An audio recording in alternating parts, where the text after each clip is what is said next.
En esta ocasión vamos a hacer una breve reflexión en torno al estilo literario y me voy a centrar en una frase de Stendhal, Henri Beyle, una frase de Stendhal que cita John Middleton Maury en su libro El estilo, justamente titulado El estilo literario. Entonces vamos a empezar citando esta frase. Dice: el estilo es agregar a un pensamiento dado todas las circunstancias calculadas para producir todo el efecto que debiera producir ese pensamiento. Cuando Stendhal dice agregar, nosotros podríamos también decir o quitar. ¿Por qué? Porque a veces se quita más de lo que se agrega. No recuerdo quién dijo que se escribe más con la parte trasera del lápiz que con la punta. Noten también la palabra que utiliza Stendhal, circunstancias calculadas. Noten la palabra calculadas, es decir, el autor debe ejercer control en los pensamientos, emociones, situaciones e imágenes que está proyectando en su texto. El escritor, el artista, es maquiavélico, malicioso. Por lo menos a la hora de corregir, hay mucho más cálculo que espontaneidad. No hay espontaneidad ni inocencia, sino apariencia de espontaneidad. Y también cuando Stendhal dice pensamiento, podríamos agregar emociones, sensaciones, sentimientos, imágenes y cualquier otro efecto o contenido que queramos representar.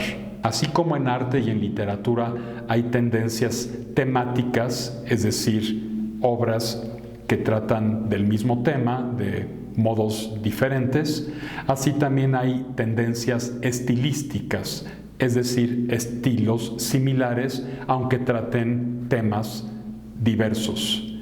En ambos casos, creo que hay que considerar las cuestiones que tienen que ver con el estilo y siempre vamos a adecuar la técnica, el procedimiento y los recursos al tema que queremos representar. Y para volver a toda esta cuestión del estilo y de Stendhal, me gustaría también repetir esta frase de Buffon que decía que el estilo es el hombre mismo.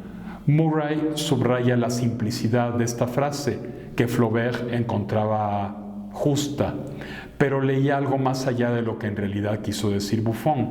Buffon también dice lo siguiente, esto es algo que a veces también se les olvida a quienes citan esa célebre frase de Buffon de el estilo es el hombre. Él también dijo que el estilo no es sino el orden y el movimiento que se pone en los pensamientos. Si se los enlaza estrechamente, si enlazamos estrechamente esos pensamientos, si se los ajusta, el estilo resultará firme, vigoroso, conciso. Pero por elegantes que sean, si se los deja sucederse lentamente y no se juntan, sino por las palabras mismas, pues el estilo será difuso, será flojo, será lánguido. Entonces, bueno, es un poco la idea de Buffon, un poco parafraseada. A mí la frase de Stendhal sobre el estilo me parece muy apropiada, pero ya lo dije, con algunos arreglos. La citaré nuevamente. El estilo es agregar a un pensamiento dado todas las circunstancias calculadas para producir todo el efecto que debiera producir ese pensamiento. Y les decía que además de agregar, podríamos nosotros incorporar la frase o suprimir, o cortar, o quitar. Y además de pensamiento podemos agregar imagen, sentimiento, color, sensación, emoción, aunque finalmente todo es pensamiento.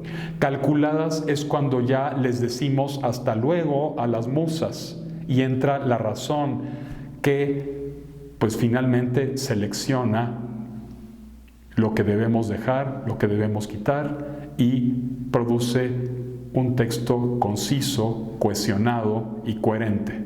Alfonso Reyes considera el estilo desde dos puntos de vista. El primero es como reflejo del temperamento.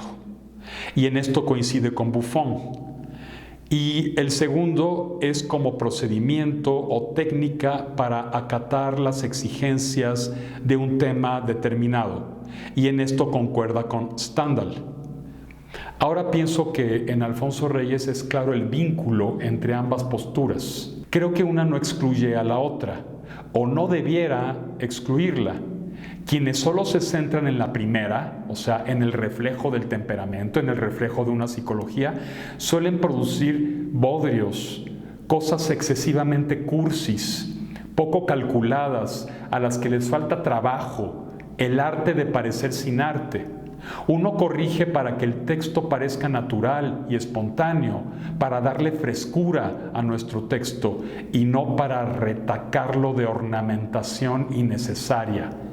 Esa frialdad debe ser extraliteraria, debe tenerla el artista, quien debe ser autocrítico sin llegar al mutismo. Por supuesto, con frialdad calcularé cómo retratar, por ejemplo, a un personaje muy emotivo e incluso hasta cursi.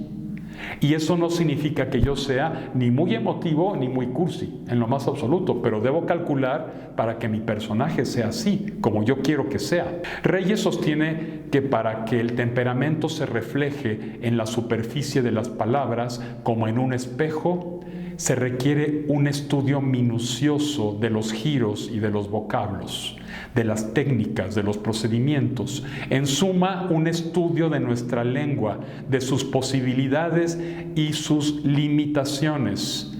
Quien conoce las posibilidades y limitaciones de su lengua, que finalmente es una de las materias primas de toda escritura, pues ya logró un gran avance en lo que pretende escribir, en lo que pretende reflejar. En principio, se debe conocer nuestra lengua.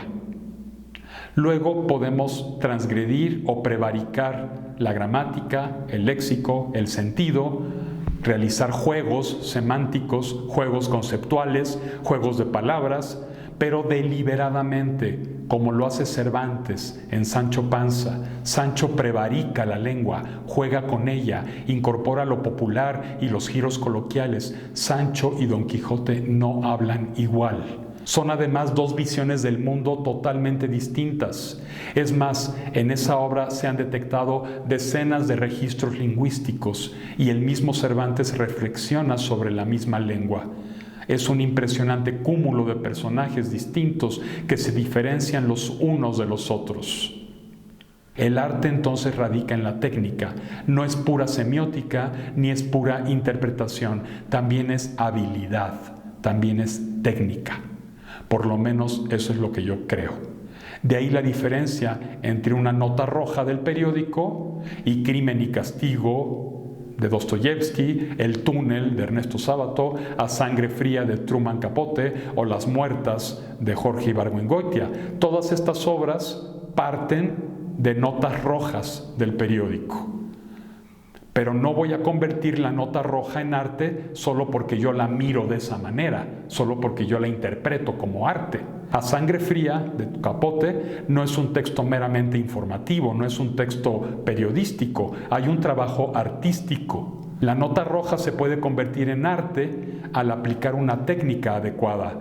Lo que importa en arte y en literatura no es entonces el tema en sí, sino el tratamiento que le damos a ese tema. No hay temas trillados. En realidad hay muy pocos temas en la historia de la humanidad.